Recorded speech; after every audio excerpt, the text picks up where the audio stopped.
Where's it at? Here it is. Alrighty. Looks like I gotta get another video card, so excuse the graphics. Let's get these engines started here real quickly here.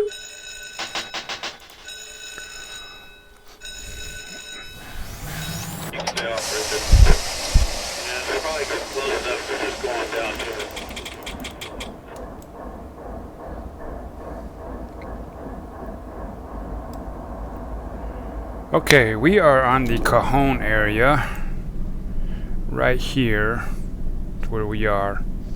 This is a, I think a 2.4% increase up through here. I know right here it's just a bridge.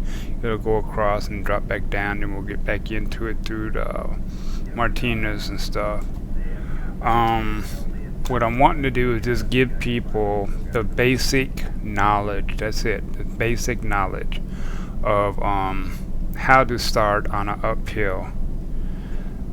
This right here is not much of an uphill. There are definitely, there's my train, there are definitely much better uphills, but again, this is just to give people the idea of how to fence and get yourself going. This train is abnormally long and abnormally heavy.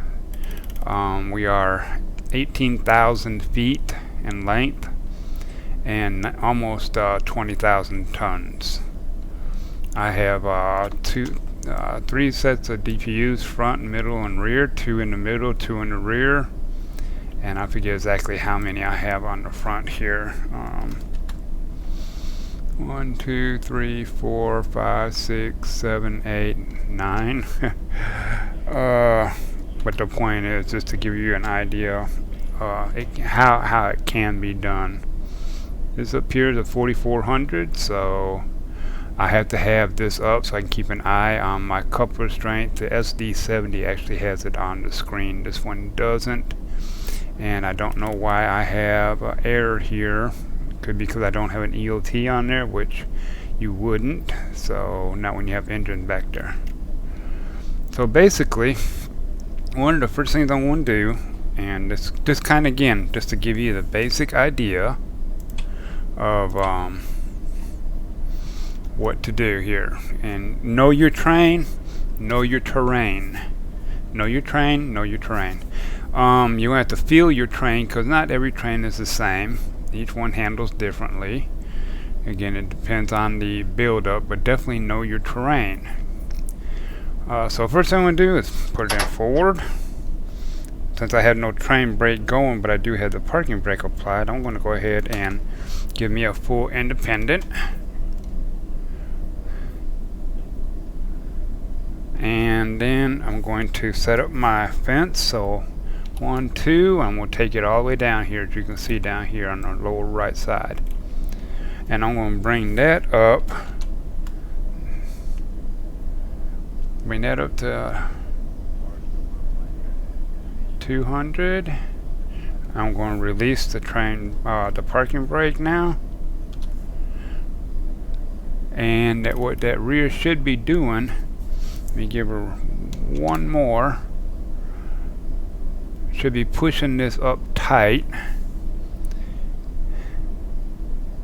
Okay, now that it stopped, I'm going to move my fence over one and let that other one begin to push up.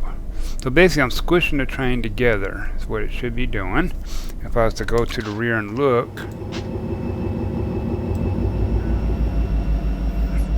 again, bad graphics, so I'm just using the onboard card for now, but basically what it's doing is it's squishing the train together from the rear end.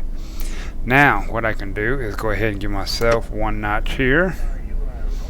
I'm going to go ahead and give myself one more notch down here. So I'm at notch 3 on the rear, notch 1 on the front end, and I'm going to release my independent completely. I'm not going to bail it, I'm going to actually release it.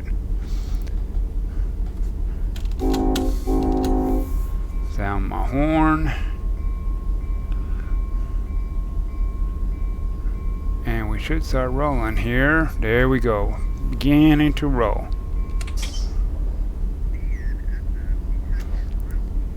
See right here we're rolling. Want to watch this here. You get to about 400,000, you're going to break. Just so people can see, yes, I am playing in the hogger mode. So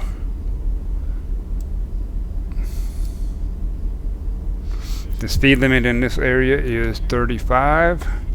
We're not even going to get to it. Okay. I'm going to give myself front end a little bit more. Kind of keep an eye on this. Okay, give my rear end a little more. So my rear end is now at notch 4. My middle DPU is at notch 4. My front is at notch 2.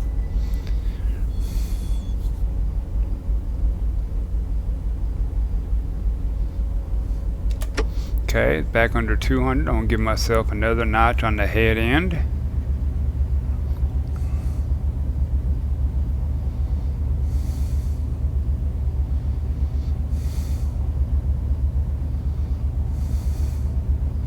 Let her settle down a little bit here.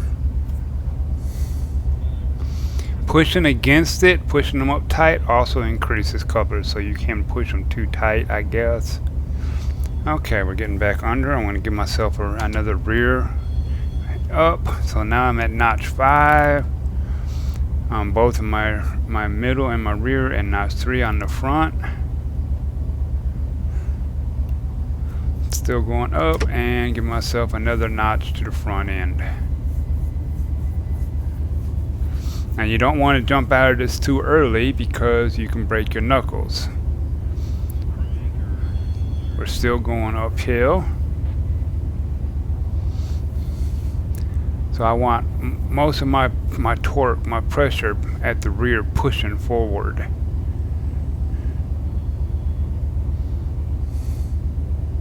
I told you we won't even hit the 35.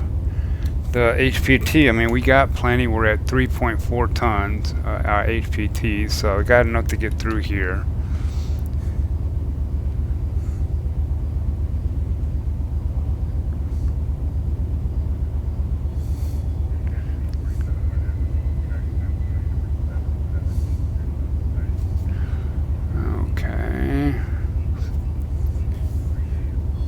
Give my rear another notch. So now I'm at 6 and 4. 4 on the head end.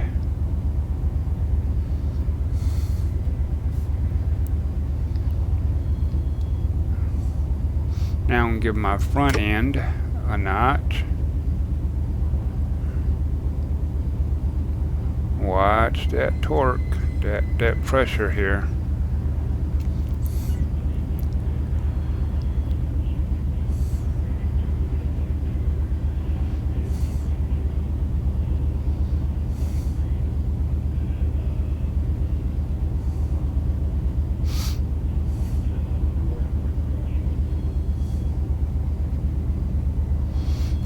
Give my rear end another notch up. So now my rear end's at notch 7. Front's at 5.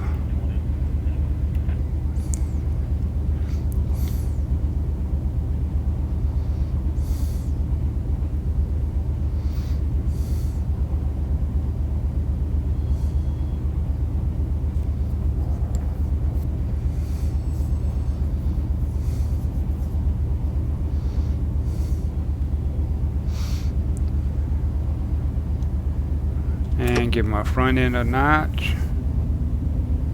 I don't want the rear end overriding me, but I also back it off. It started to shoot up there a little too fast. There we go. Back into that notch again. I'm at 7 in the rear and middle and 6 in the front on the head end. She is jerking all over back there. When I say jerking, I'm talking about right here, watching this.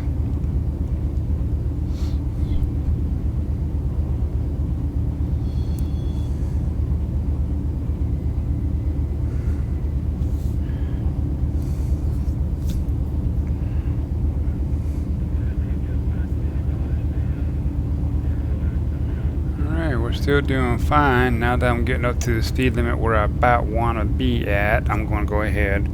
I'm good to go. I'm going to go ahead and remove the fencing. Everything's going to drop back down to 6 because my head end was at knot 6. So it's at knot 6, and my coupler load stayed right about 250, 275, which I'm fine with that. Now everything that I do goes together.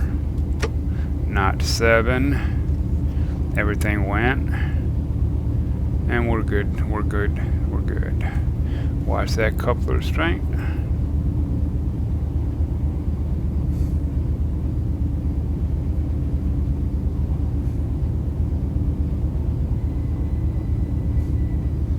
Keep an eye on your speed.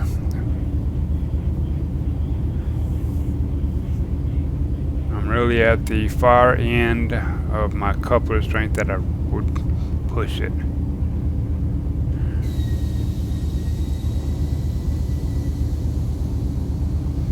$300,000 pounds, that's a lot.